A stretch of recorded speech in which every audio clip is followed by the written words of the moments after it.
En aquel tiempo dijo Jesús a sus discípulos: como el Padre me ha amado, así os he amado yo. Permaneced en mi amor. Si guardáis mis mandamientos, permaneceréis en mi amor, lo mismo que yo he guardado los mandamientos de mi Padre y permanezco en su amor. Os he hablado de esto para que mi alegría esté en vosotros y vuestra alegría llegue a su plenitud. Este es mi mandamiento, que os améis unos a otros como yo os he amado. Nadie tiene amor más grande que el que da la vida por sus amigos. Vosotros sois mis amigos si hacéis lo que yo os mando. Ya no os llamo siervos, porque el siervo no sabe lo que hace su señor. A vosotros os llamo amigos, porque todo lo que he oído a mi Padre os lo he dado a conocer. No sois vosotros los que me habéis elegido, soy yo quien os he elegido y os he destinado para que vayáis y deis fruto, y vuestro fruto dure, de modo que lo que pidáis al Padre en mi nombre os lo dé. Esto os mando, que os améis unos a otros. Palabra del Señor. Hoy la Iglesia celebra la fiesta de un apóstol especial, San Matías. Después de la traición de Judas Iscariote, no San Judas Tadeo, después de la traición de Judas y de su suicidio ahorcándose, el resto de los apóstoles, los 11 que quedaban, una vez pasado el acontecimiento de Pentecostés, cuando ya entendieron del todo lo que significaba el nacimiento, la muerte, la resurrección, la ascensión al cielo de nuestro Señor, cuando tuvieron la valentía por la acción del Espíritu de confesar públicamente su nombre y cuando empezaron a sufrir la persecución por Cristo, ellos, los apóstoles, los 11 que quedaban, comprendieron también, si es que este punto no lo habían entendido antes, que su número era un número que tenía un significado, 12. 12 porque eran las 12 tribus de Israel sobre las cuales se había edificado y construido el pueblo elegido. Y 12, por lo tanto, tenía que ser también ese número inicial de especiales seguidores, de más próximos seguidores de entre el gran grupo de los discípulos, los apóstoles, aquellos con los cuales el Señor llevó a cabo la última cena, a los que instituyó Él mismo sus sacerdotes y a los que dio por primera vez a comer su cuerpo y a beber su sangre, a comulgar. Entendieron que si había 12 y faltaba uno, tendrían que completar ese número. Y se pusieron a buscarlo, rezaron, pero antes de tomar una decisión inspirada, y ellos lo cuentan, lo dicen, nos lo cuenta San Lucas en los Hechos de los Apóstoles, antes de eso buscaron a alguien que fuera capaz.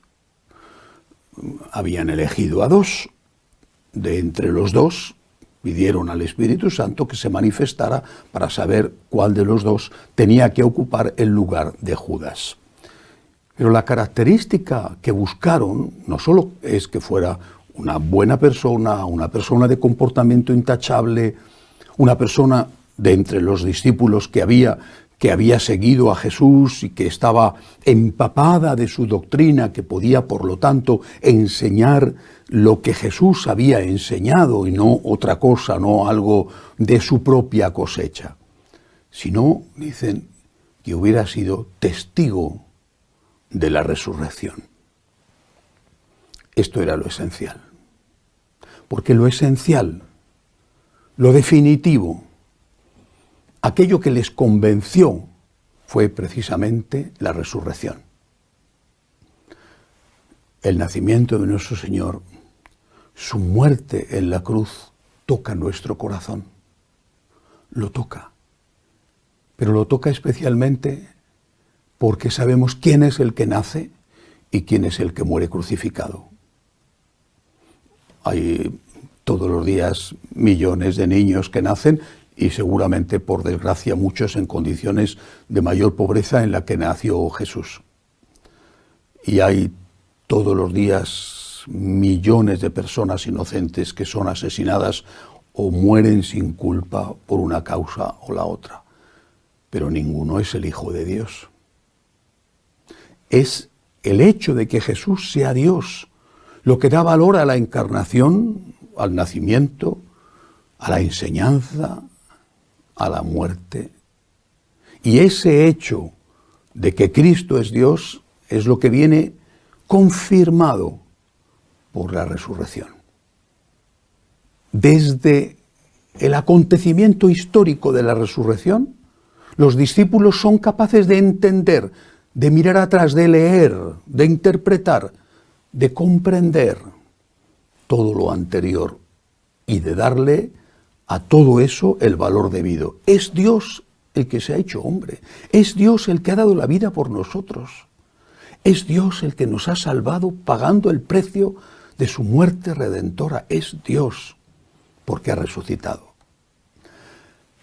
Hay un momento en el que Jesús, aludiendo a una etapa, un acontecimiento que tuvo lugar con el pueblo de Israel cuando peregrinaba por el desierto y se vio atacado por serpientes venenosas, que Jesús dice, aludiendo a ese momento, dice: cuando yo sea levantado en alto, atraeré a todos a mí. Jesús fue levantado en alto varias veces. Fue levantado en alto seguramente por los brazos de su mamá, como hacen las mamás con los niños, de su abuelita, de su abuelo, de su papá adoptivo, San José. Fue levantado en alto, fue enseñado, mostrado a, por ejemplo, los magos de Oriente. Jesús fue levantado en alto también cuando entra glorioso en Jerusalén. Es levantado en alto de una forma especial cuando es crucificado. Es levantado en alto para colgarle del aspa de la cruz, pero es levantado en alto cuando sale del sepulcro. Cuando yo sea levantado en alto, atraeré a todos a mí. Nos atrae su muerte, nos atrae, nos golpea, rompe la puerta cerrada con 7 candados de nuestro corazón de piedra y hace que ese corazón de piedra se transforme en un corazón de carne que se derrite, enamorado y agradecido hacia Dios. Pero es el último levantamiento, la resurrección, el que nos confirma en la divinidad de Cristo. Y por eso los apóstoles eligen a un sucesor de Judas, del traidor, como alguien que ha sido testigo de la resurrección, porque entienden que es la resurrección del Señor lo que da sentido a todo, y que eso es lo que hay que proclamar en primer lugar. Cristo ha resucitado, Cristo está vivo, Cristo ha vencido a la muerte, Cristo es Dios porque ha resucitado. Naturalmente era Dios antes, pero Cristo es Dios y nosotros sabemos que Cristo es Dios y nosotros proclamamos que Cristo es Dios porque ha resucitado. Proclamamos que es el amor infinito, el amor misericordioso desde la encarnación hasta la resurrección. Pero creemos en Él porque ha resucitado. Proclamémoslo a todos como hicieron los apóstoles. Cristo es Dios. Guardemos sus palabras, es decir, defendamos su mensaje, practiquemos su mensaje y proclamemos que ha resucitado. Que así sea.